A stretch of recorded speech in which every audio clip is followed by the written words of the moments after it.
Com a nova carteira de identidade nacional, agora você tem todos os documentos que precisa num documento só. No Amazonas, já foram emitidas mais de 600 mil novas carteiras desde 2023. Você pode solicitar a sua fazendo agendamento no site ssp.am.gov.br. Mas se já foi atendido e ainda não fez a retirada, não perca tempo. Busque a sua nova carteira de identidade nacional no PAC. Governo do Amazonas. Trabalho que transforma. Existe uma educação que há 45 anos transforma vidas, com projetos pioneiros de preservação e sustentabilidade. Aqui, os alunos vivenciam uma educação inovadora que os prepara para os desafios do futuro, na qual a excelência acadêmica, competências socioemocionais e ambientais são a chave do sucesso. Afinal, mais que estudantes, formamos cidadãos íntegros que serão os protagonistas de um mundo melhor. Pinóquio Centro Educacional e Colégio Marta Falcão. Educação para um futuro sustentável. Matrículas abertas para 2025. Estou voltando com o programa em comum pela Inova, emissora da Rede Caldeirada de Comunicação. Existem pessoas que a gente tem grande admiração pelo trabalho, por tudo que realiza pelo estado do Amazonas, e uma dessas pessoas que eu admiro muito se chama André Zogaíbe. Ele é o reitor da Universidade do Estado do Amazonas, uma instituição grandiosa que já formou vários técnicos no Estado do Amazonas e continua realizando projetos fantásticos. E agora, na gestão do Zogaíbe, eu tenho acompanhado por meio das mídias sociais, por meio da imprensa, enfim, tudo isso que ele tem realizado. Uma mente jovem, uma mente cheia de boas ideias, e isso que a gente quer para o Estado do Amazonas. André Zogaíbe, muito obrigado por estar aqui no Em Comum outra vez. A gente tem muita coisa para conversar, evidentemente, que passaram-se alguns meses e você tocou a bola no campo muito bem, juntamente com a vice-reitora, com a Kátia, e a gente tem visto isso muito, inclusive o belo desfile da Aparecida, né? Que coroou todo esse trabalho que tem sido feito pela Universidade do Estado do Amazonas. Foi um desfile bonito, queria parabenizar também, não pude estar lá, até porque me afastei há muito tempo do Carnaval, mas o Carnaval faz parte da nossa vida e nós tínhamos que festejar essas conquistas da Universidade do Estado do Amazonas com um grande desfile. Parabéns. Obrigado, Júlio. Obrigado a todos os telespectadores aqui do teu programa, que tem uma audiência realmente enorme, fantástica. Pessoas que são teus fãs, né, Júlio, de carteirinha. A gente gosta de receber você aqui, porque você é muito querido pela Rede Caldeirada de Comunicação e a gente quer sempre dar o apoio para a Universidade do Estado do Amazonas. Poxa, obrigado a toda a equipe aí da Rede Caldeirada, em nome do presidente, do DICICA e de toda a turma que está trabalhando em prol da comunicação aqui no Estado do Amazonas, por meio dessa que é uma instituição realmente de grande peso, de grande valia, e dizer que nós somos parceiros, nós somos amigos, e assim, a oportunidade que vocês abrem aqui no programa para a gente falar um pouquinho também do nosso trabalho é significante demais para a universidade, né? Hoje eu estou representando a universidade, mas a universidade ter esse espaço aqui é, sem dúvida alguma, algo bem importante para a gente. Agora, sobre o Carnaval, nós fizemos o máximo possível para ganhar o desfile, nós nos dedicamos, preparamos o samba enredo junto com os compositores da Aparecida, todos os detalhes, mas infelizmente as forças divinas não quiseram que nós fôssemos os campeões, ficamos em segundo lugar, mas no nosso coração a gente ganhou muito, porque a história da universidade foi cantada e contada de uma forma muito alegre dentro da avenida. E de uma forma popular, vamos dizer assim, aquilo que o brasileiro praticamente tem como prioridade da sua vida, o Carnaval. Exato, né? A gente saiu do âmbito da academia, onde a gente escreve os artigos para cantar, para sambar, para se divertir e mostrar essa parte da história da universidade. Para a gente foi muito importante. A gente inicia a nossa conversa de uma forma muito descontraída, até porque nós vamos dialogar sobre assuntos importantes. Vou começar pelo Além do Horizonte, que é uma parceria com a Receita Federal, que tem beneficiado, inclusive, comunidades indígenas, né? De difícil acesso, com equipamentos que a universidade tem recebido para abastecer essas comunidades e realizar o seu projeto educacional. Como é que é feita essa parceria com a Receita Federal? Bem, essa parceria ela é feita por meio da nossa Escola Superior de Tecnologia, da EST, né, com professores que eles transformam esses equipamentos, que são aqueles boxes de TV, né, receptores, que são feitos para fraudar a captação de imagem, né? É o conhecido chupa-cabra, como chamam por aí. E a Receita Federal, ela faz um trabalho intenso de fiscalização e nessas fiscalizações, ela quando percebe a presença desses equipamentos, ela faz a apreensão. Esses equipamentos eram destruídos, né?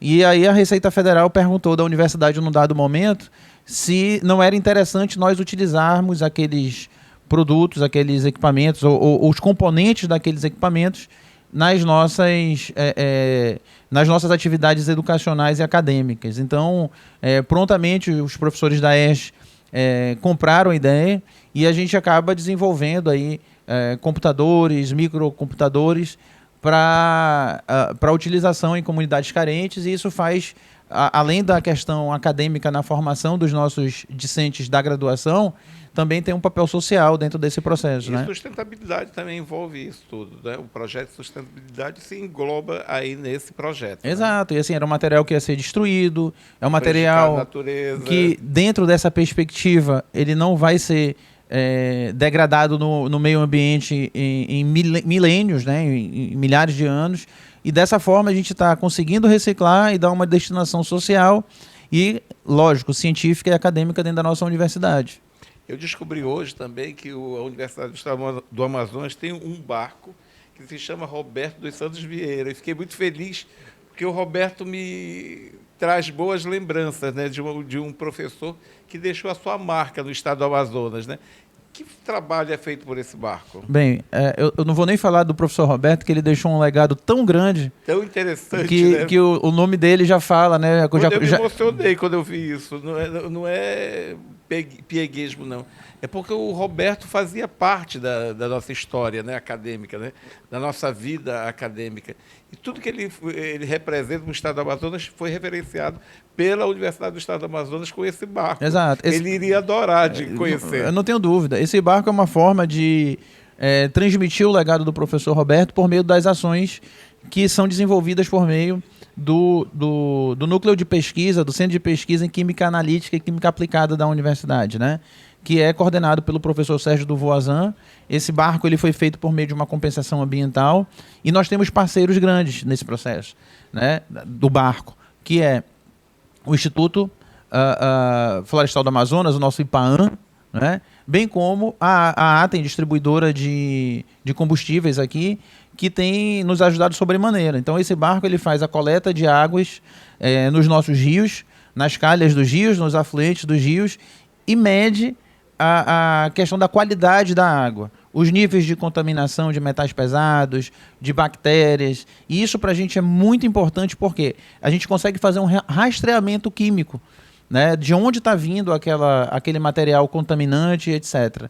Então, a gente, por meio dessa pesquisa, a gente traz pesquisadores de todo o mundo para vir para a Amazônia, conhecer a Amazônia. Que devem ficar fascinados, né, com todo o trabalho que é realizado de uma forma assim bem técnica, né? Isso, e nós temos, por força dessas ações, por exemplo, fechado parcerias importantíssimas com universidades de alto relevo e impacto. Em Portugal, né, em vários lugares. E quais são os parceiros internacionais que você já tem? Olha, agora, por exemplo, a gente conseguiu estreitar ainda mais a parceria com Harvard, dentro desse projeto aí do barco do professor Roberto, com o nome do professor Roberto Vieira. E a gente também tem parcerias com várias universidades nos Estados Unidos, como a Universidade do Oeste do Missouri, né, com diversas universidades já em Portugal. A gente conseguiu ampliar muito a nossa participação na Itália, na França. Agora, só que aí isso foi um trabalho de formiguinha, né? Para você mostrar o trabalho da Universidade Federal do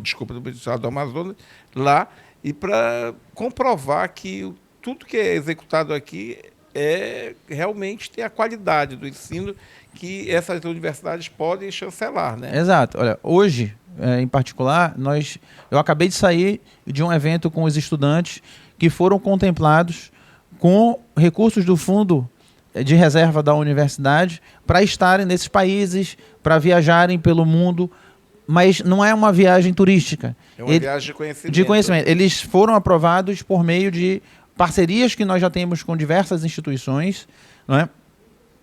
E esses alunos foram desenvolver atividades acadêmicas nessas instituições ou desenvolver pesquisa.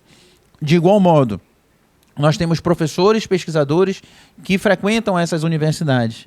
E a recíproca é verdadeira. A Universidade do Estado do Amazonas recebe pesquisadores e estudantes dessas universidades. Então, uma das coisas que eu mais preguei durante a campanha, que tu conseguiste acompanhar e que a gente tem conseguido implementar, é que a nossa assinatura de termos de cooperação com essas universidades só seriam possíveis se nós tivéssemos condição de realmente desenvolver esses acordos de cooperação na sua essência. Seja dessa permuta bilateral em que a gente manda pesquisador, recebe pesquisador e alunos, etc., ou por meio de parcerias que a gente consiga efetivamente colocar o nome da universidade dentro desses contextos internacionais para que os pesquisadores compreendam o que nós pesquisamos aqui e o valor daquilo que se pesquisa aqui, o valor acadêmico daquilo que é pesquisado em plena floresta amazônica. É pena que o Brasil ainda esteja muito distante das grandes pesquisas, né?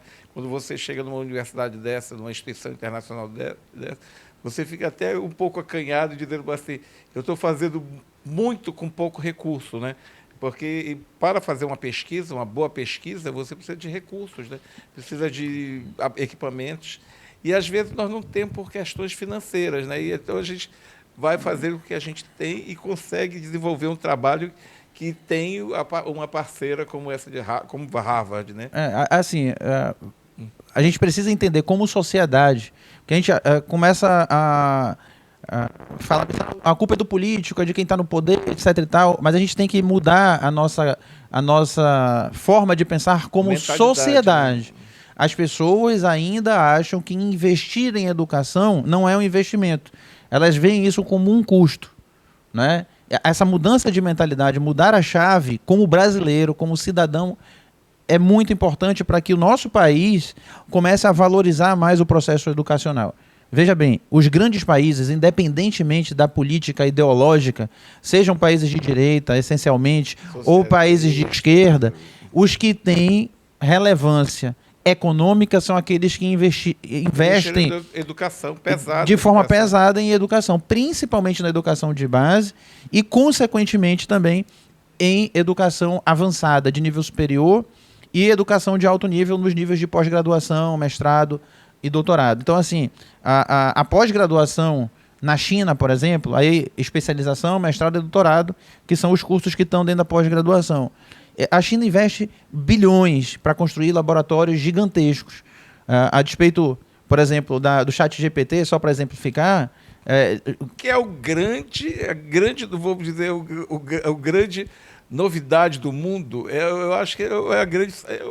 a inteligência artificial está na crista da onda. E lá na China... Quem não se adaptar à inteligência artificial está perdendo tempo. Está perdendo tempo. Eles conseguiram desenvolver um concorrente para o ChatGPT, era desse ponto que eu ia colocar. Sim. Tá? Tão bom quanto, está no processo de aprimoramento, claro, mas tão bom quanto com um custo muito menor. Mas investindo na base com diversas outras ações de pesquisa que subsidiaram para que esse custo de investimento na ponta fosse menor. Né? O gasto que teve na base foi muito maior na formação dessas pessoas. Mas o retorno vai ser muito...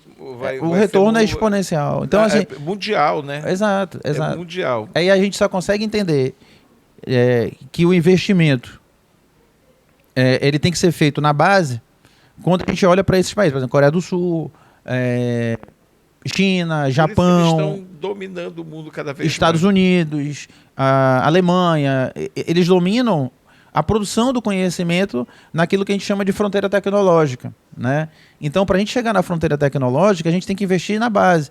E aqui no Brasil ainda há... eu digo, claro, a gente tem um percentual de exceções aí que é mínimo.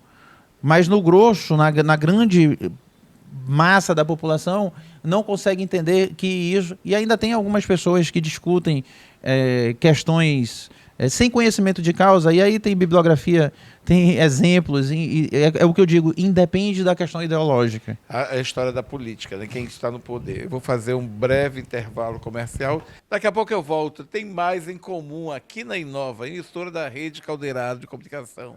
Até daqui a pouco.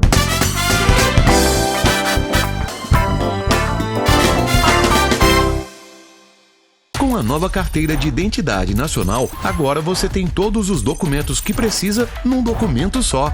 No Amazonas, já foram emitidas mais de 600 mil novas carteiras desde 2023. Você pode solicitar a sua fazendo agendamento no site ssp.am.gov.br. Mas se já foi atendido e ainda não fez a retirada, não perca tempo. Busque a sua nova carteira de identidade nacional no PAC. Governo do Amazonas. Trabalho que transforma. Existe uma educação que há 45 anos transforma vidas, com projetos pioneiros de preservação e sustentabilidade. Aqui, os alunos vivenciam uma educação inovadora que os prepara para os desafios do futuro, na qual a excelência acadêmica, competências socioemocionais e ambientais são a chave do sucesso. Afinal, mais que estudantes, formamos cidadãos íntegros que serão os protagonistas de um mundo melhor. Pinóquio Centro Educacional e Colégio Marta Falcão. Educação para um futuro sustentável. Matrículas abertas para 2025.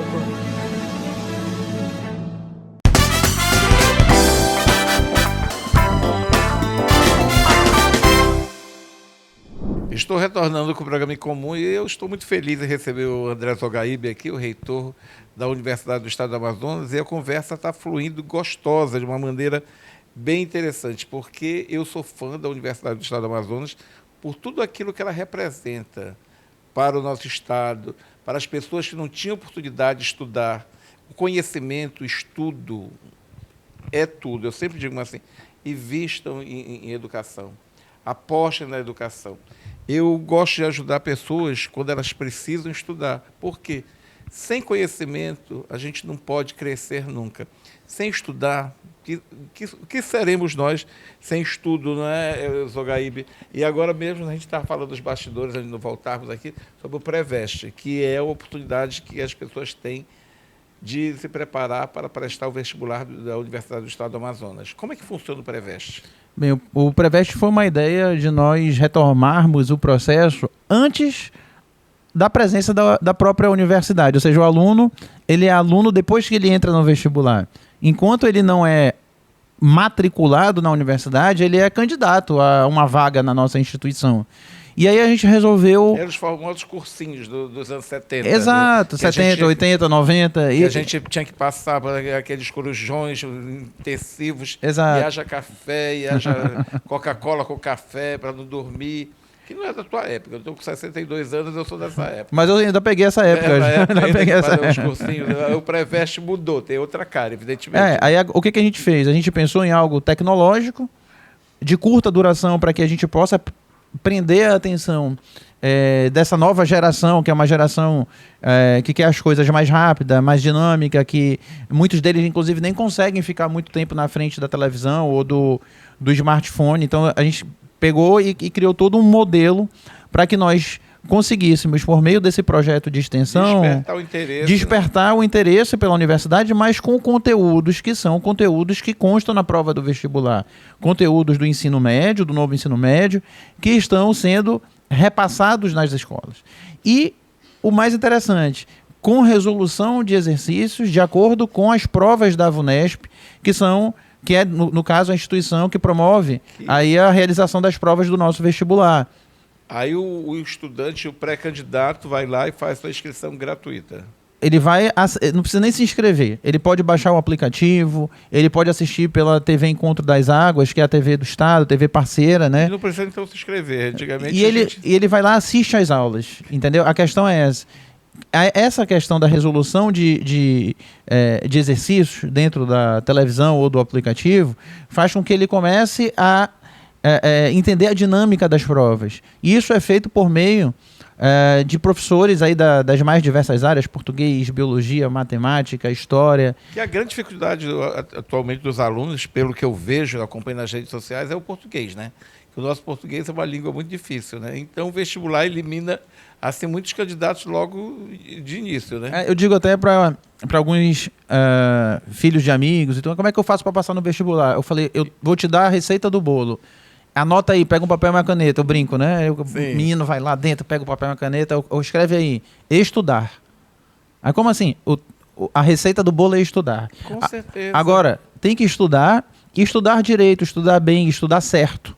Né? Então, o Preveste ele tem essa ideia também até de ajudar a ensinar a estudar. Né? Então, essa é a grande motivação, é o core do processo, e disponibilizar para aquelas pessoas que não têm acesso. Porque hoje os cursinhos, tem os mais diversos cursinhos, acho que quem pode pagar tem que realmente investir, porque, como eu falei no bloco anterior, a educação é um investimento, não é um custo.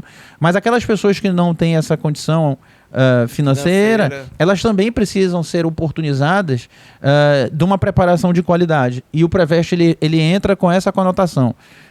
Principalmente para o interior do estado. Com certeza. A gente vê grandes profissionais aí que vieram de famílias muito humildes, mas estudaram tanto, se dedicaram tanto, que a família hoje em dia é toda graduada. Toda tem doutorado, tem pós-doutorado, né? Lutando ali, fazendo escola pública, fazendo com dificuldade, estudando a altas horas da noite, sem comer, enfim. Isso aí é um incentivo para a educação. Eu sempre digo, estudem. Eu não sei se eu ainda tenho paciência para voltar à sala de aula, mas um dia desse eu estava falando assim, eu acho que eu vou voltar a estudar de novo. Porque quanto mais a gente estuda, mais a gente aprende. Eu tenho uma grande amiga, a doutora Anabel, todo dia ela estuda, ela não lê. Ela é procuradora de justiça, mas ela não estuda, ela não lê, ela estuda todo dia. É diferente a pegada. É diferente, ela estuda todo dia. E o estudo tem uma didática totalmente diferente de você ler, né? Exato. E a Anabel é uma pessoa fantástica, né? Você conversa com ela, é uma enciclopédia. Assim, é uma enciclopédia, né? A valorização dos servidores também foi uma das prioridades da sua gestão e da Kátia, né? A gente tem visto que os servidores estão muito felizes com o ticket de alimentação, com o plano odontológico e outros benefícios mais. Eu queria também falar sobre isso, porque isso estimula o trabalho de toda a equipe da Universidade do Estado do Amazonas, né? Faz com que eles se dediquem mais ao aluno, ao trabalho, a tudo aquilo que eles se propõem a apresentar como instituição. Assim, Júlio, pessoas insatisfeitas tem em qualquer lugar e sempre vai ter. E sempre vai ter gente reclamando. Tem gente reclamando porque tem gente que é da natureza da pessoa reclamar. Outros já agem, às vezes, até de má fé porque querem ou têm pretensões políticas e ser oposição acaba sendo vantajoso. Agora tem os haters também, né, que reclamam de tudo, né? Mas, assim, no geral, a gente tem percebido, Júlio, a satisfação, principalmente daqueles que há muitos anos não tinham um olhar com esse carinho, com essa preocupação, com essa vontade de fazer a diferença na vida dessas pessoas, que são aqueles que têm uma remuneração dentro da estrutura administrativa da universidade muito baixa. Então, assim, a gente conseguiu, por exemplo, olhar para trás e dar um aumento para aqueles que já estavam desde 2007 sem nenhum aumento, dentro da nossa estrutura de cargos comissionados.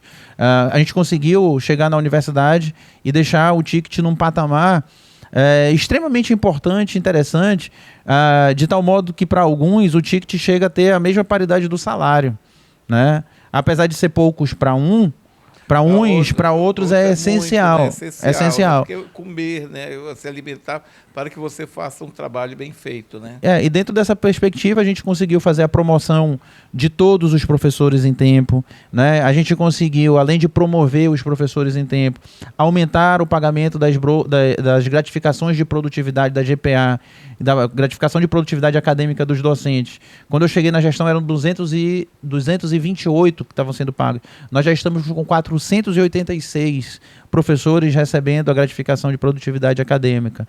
Então, assim, Júlio, esse é o olhar porque nós estamos cumprindo a lei, conseguimos o dissídio, a database, juntamente com o governador Wilson Lima, para que nós conseguíssemos dar, de fato, o cumprimento efetivo da legislação do plano de cargos e carreiras dos nossos servidores. Claro, um servidor que ele é bem tratado, a tendência é que ele trate bem também. E aí a gente percebe um empenho e a dedicação dos professores, dos técnicos administrativos com aquilo que é o mais importante na universidade, são os nossos alunos. a nossa razão de existir são os nossos alunos. Eles são os grandes clientes, né? Eles praticamente são os teus patrões, né? Exatamente. Porque se eles não existissem, você não teria emprego, né? Exato. A gente tem que pensar nisso, assim. E nós somos professores de uma universidade pública e estatal, além de ser estadual. Isso significa dizer que nós somos servidores, e nós temos o papel de servir, né? E de servir bem, de atender bem, né? Então, a tônica do que a gente faz é essa. Claro, tem pessoas que destoam, tem pessoas que não compram a ideia e tal, mas isso é natural no processo, sempre vai ter. Dificuldades, dificuldades também sempre vão existir, e ainda bem que elas existem para que a gente possa tentar superá-las. Exatamente. Agora tem um outro projeto também, que foi o restaurante universitário de Tefé, né? Foi a primeira unidade, né, que foi construída no interior do estado. Nós queríamos fazer uma referência, Júlio. É a primeira de todas. Nós, na verdade, assim, quando assumimos a gestão passada tinha construído RUs, tinha aberto, na verdade, RUs nos 4 centros e em todas as escolas da capital. Só que a gente precisa adequar os espaços para que nós tenhamos condição, que a grande dificuldade que a gente tem percebido ao longo dos anos é a questão da segurança alimentar, ou seja, da qualidade daquilo que é produzido nos restaurantes. Então, muito disso se dá porque existe o transporte da alimentação até o local. E a contaminação geralmente ocorre durante esse processo. E aí, o que acontece? A gente precisava criar um modelo, um padrão de estrutura.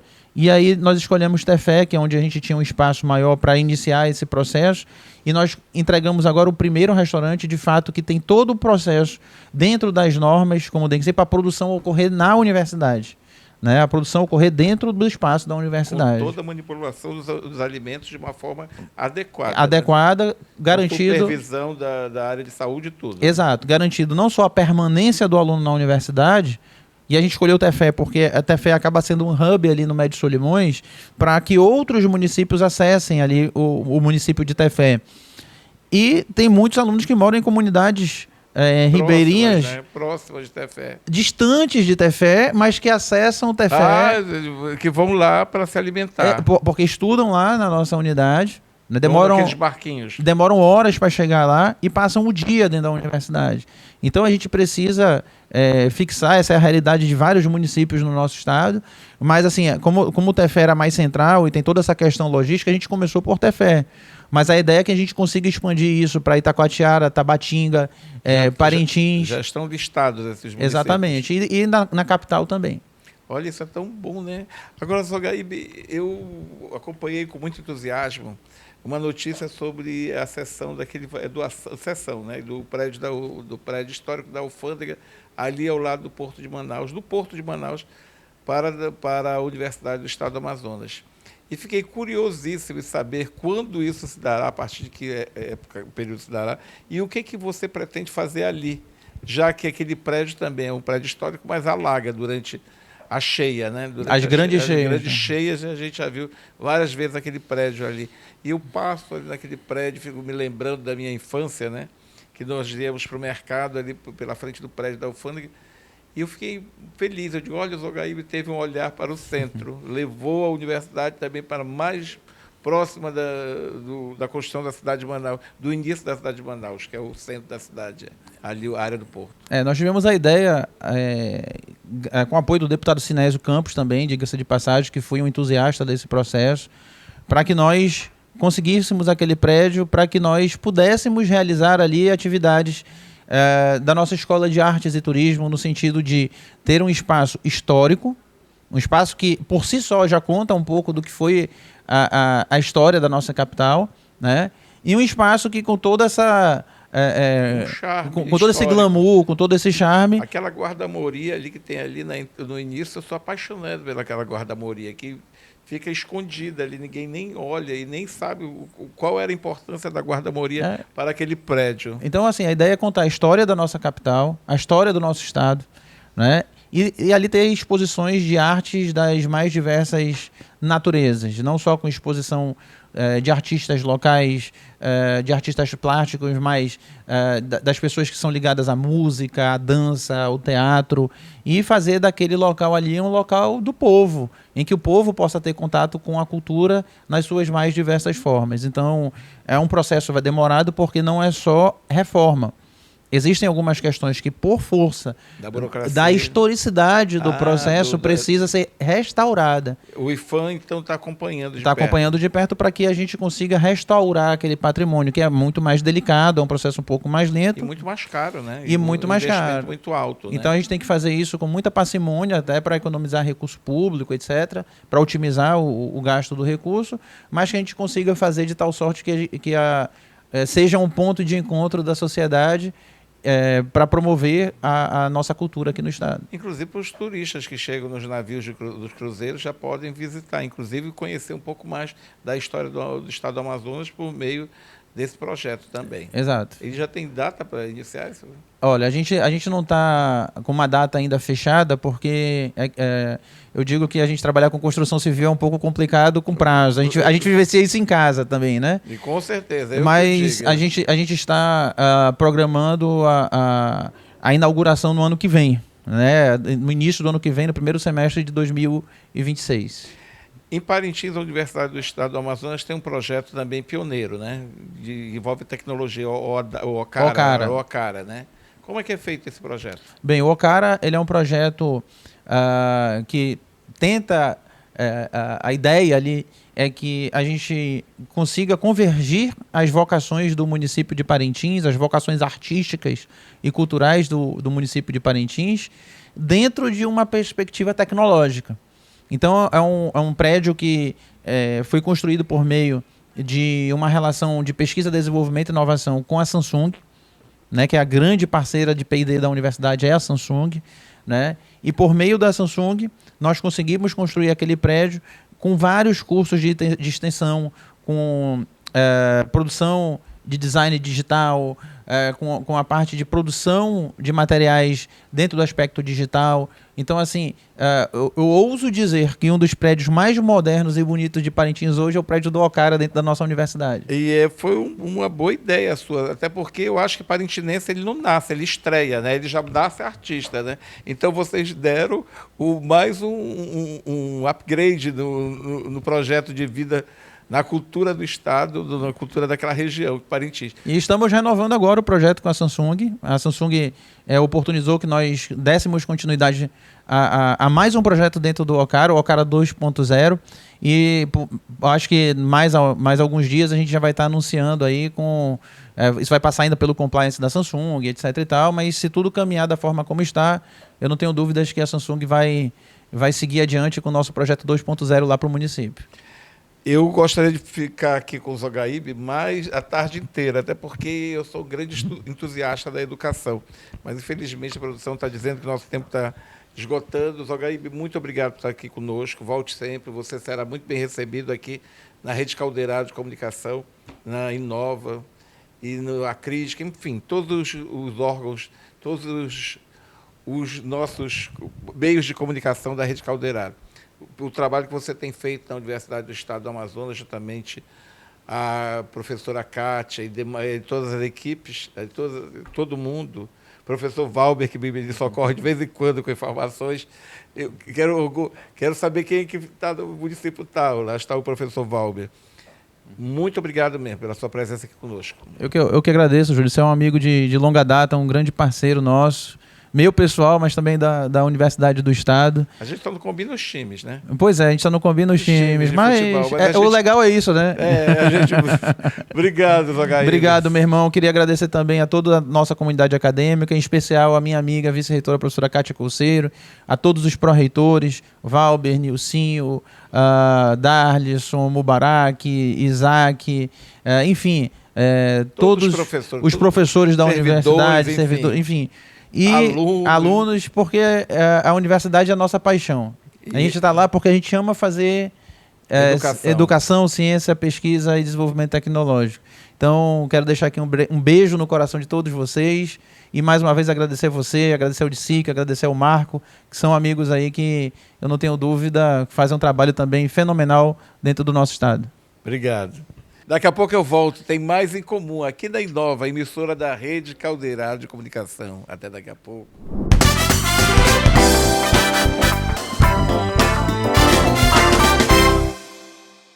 Com a nova carteira de identidade nacional, agora você tem todos os documentos que precisa num documento só.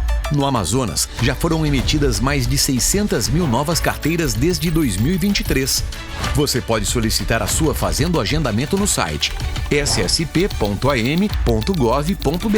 Mas se já foi atendido e ainda não fez a retirada, não perca tempo. Busque a sua nova carteira de identidade nacional no PAC. Governo do Amazonas. Trabalho que transforma. Existe uma educação que há 45 anos transforma vidas, com projetos pioneiros de preservação e sustentabilidade.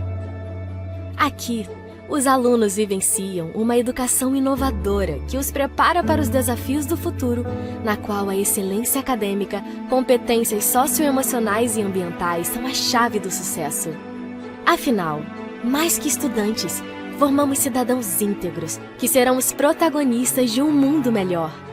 Pinóquio Centro Educacional e Colégio Marta Falcão. Educação para um futuro sustentável. Matrículas abertas para 2025.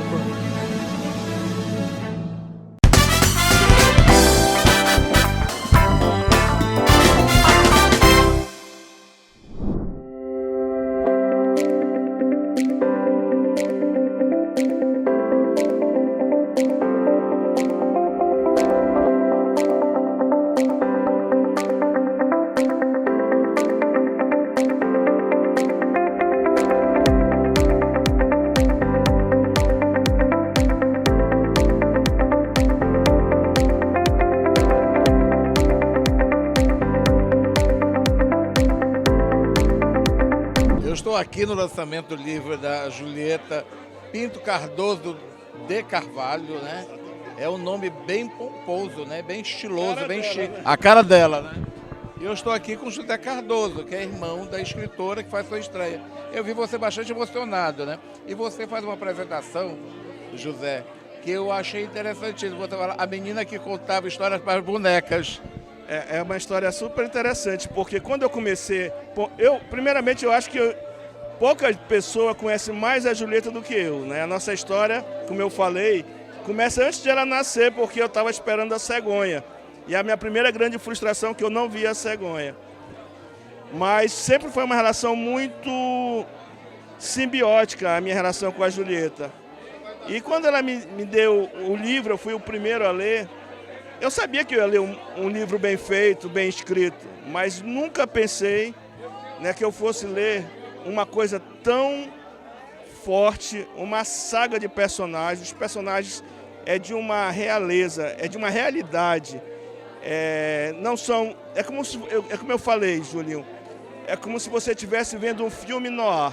Um clássico como se você conhecesse todos os personagens, fosse íntimo de todos eles. Tem personagens que, lendo o livro, dizem assim, esse aqui sou eu, aquele é o fulano, aquilo é uma situação que nós vivenciamos. Mas, na verdade, continuando o livro, eu percebi que todos os personagens saíram do grande talento da Julieta, daquela menininha com 4, 3 anos, contava histórias de bonecas.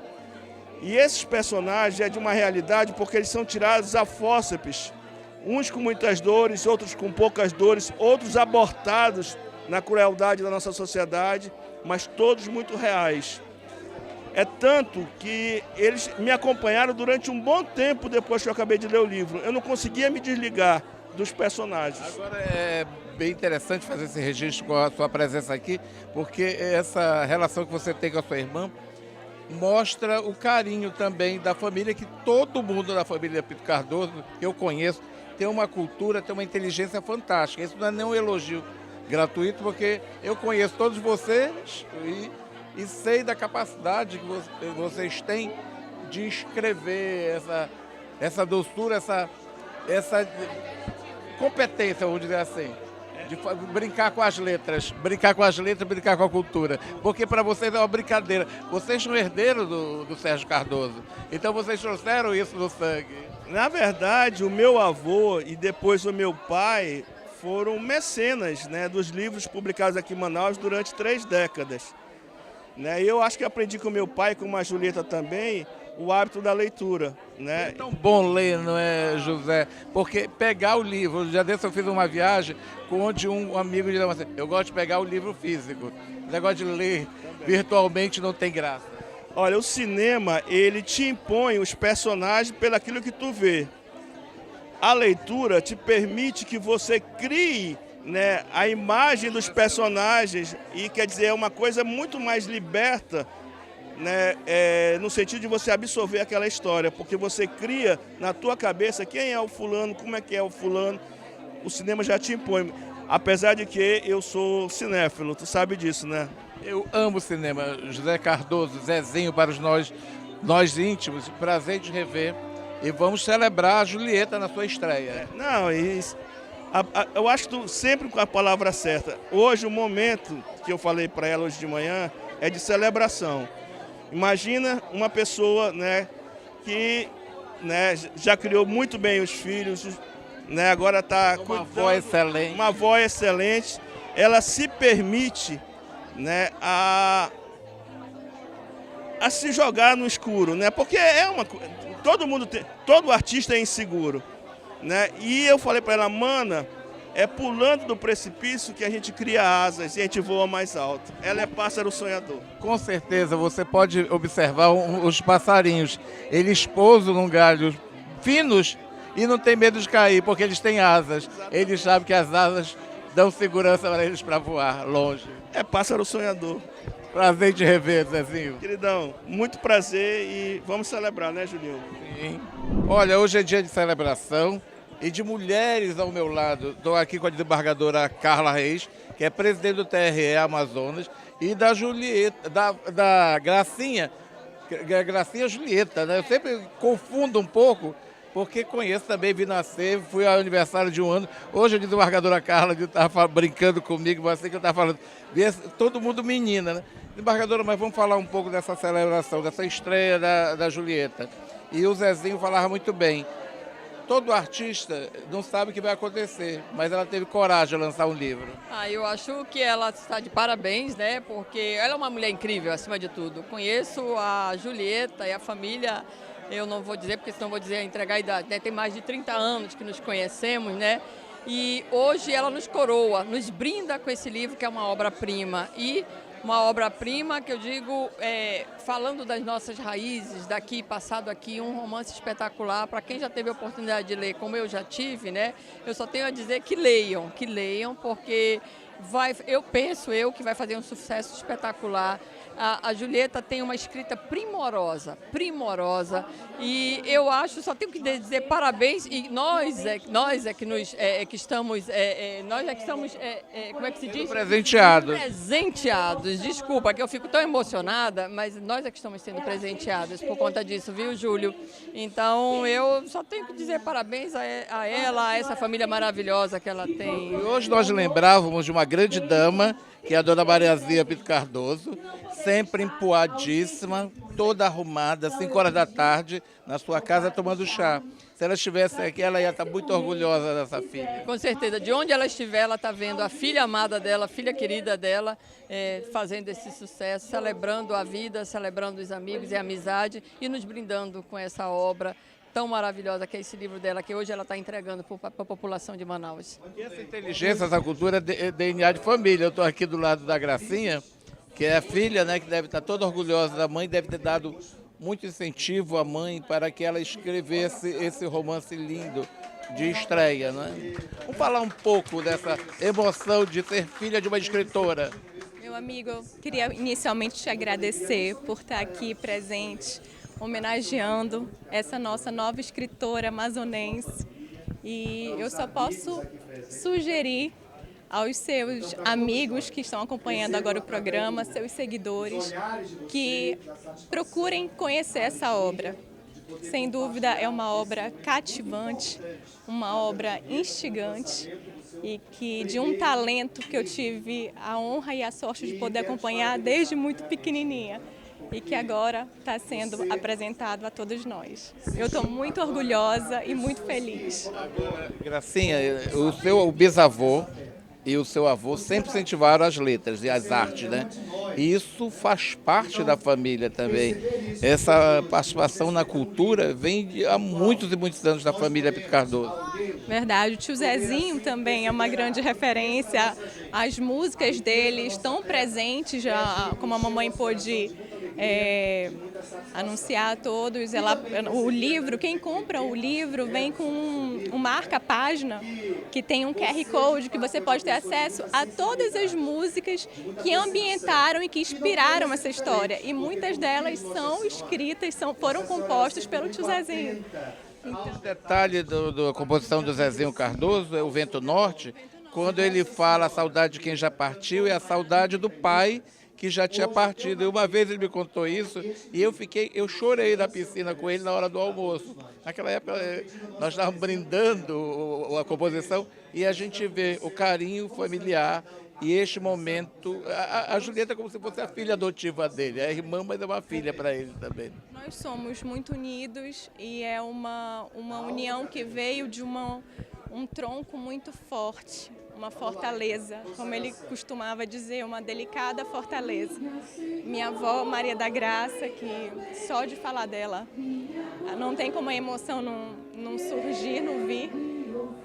E meu avô, como você disse, Júlio, uma grande referência para todos nós.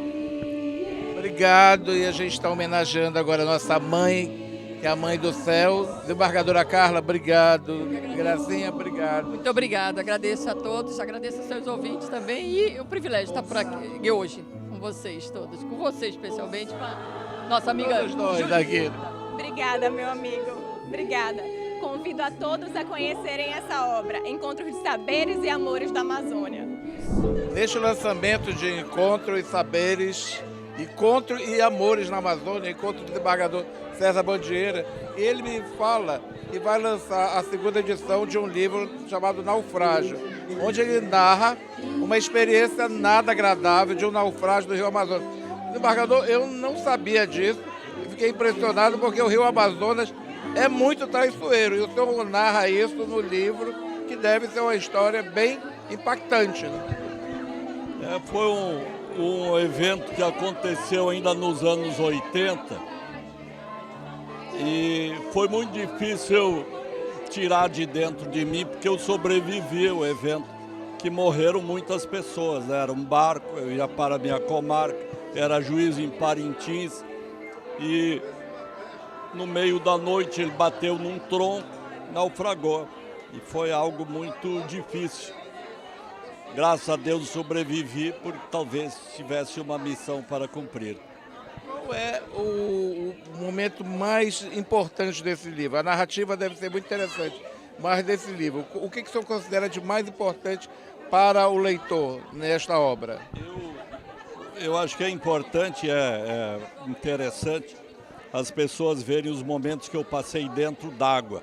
Eu faço a narrativa assim, de uma forma muito pessoal e direta, e dá uma ideia da angústia, do sofrimento que foi. Agora, muita gente não conhece o Rio Amazonas, né? Muita gente não sabe como o Rio Amazonas é traiçoeiro. Eu tinha um amigo, já se foi, era o Emerson Maia, que era de Parintins, e ele dizia assim: hoje vai chover, Júlio. Eu dizia assim, mas por que hoje vai chover? Ele disse: o Rio Amazonas amanheceu agitado. O Rio Amazonas é um gigante, né? É o maior volume d'água do mundo, eu acho que é a maior extensão. E no local que ocorreu o naufrágio, foi antes de Itacoatiara, antes de chegar na cidade, onde ele é muito largo. E era num período de cheias e ele estava bem cheio. Então ali, você na linha d'água, à noite, uma noite escura, você não sabe qual é o lado da margem, você não vê o horizonte. Está completamente perdido, é o breu total. Quero saber mais sobre esse livro, Naufrágio. Eu queria comentar agora sobre essa iniciativa da Julieta de lançar um livro. Eu falava com o irmão, o autor, o artista, quem produz uma obra, se lança no abismo, não sabe como é que o público vai reagir àquela produção, né? E ela teve coragem. Eu acho que o escritor, ele tem realmente que pôr essas situações para as pessoas verem, conhecerem. A alma humana é muito diversa, muito policrômica, então faz bem ler a experiência alheia e nelas nessas experiências, muitas vezes nos vemos, nos encontramos, e são revelados segredos e nos revelamos também. Isso é bom escrever.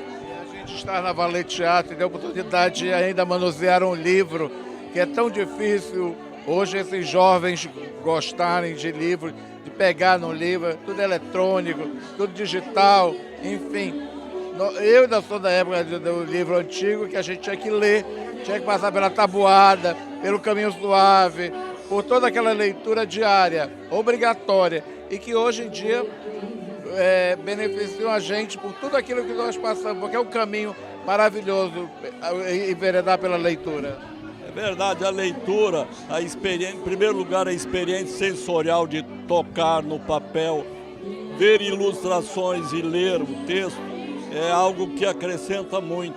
E aí temos o conteúdo, e o conteúdo sempre tem... Quem lê viaja, né?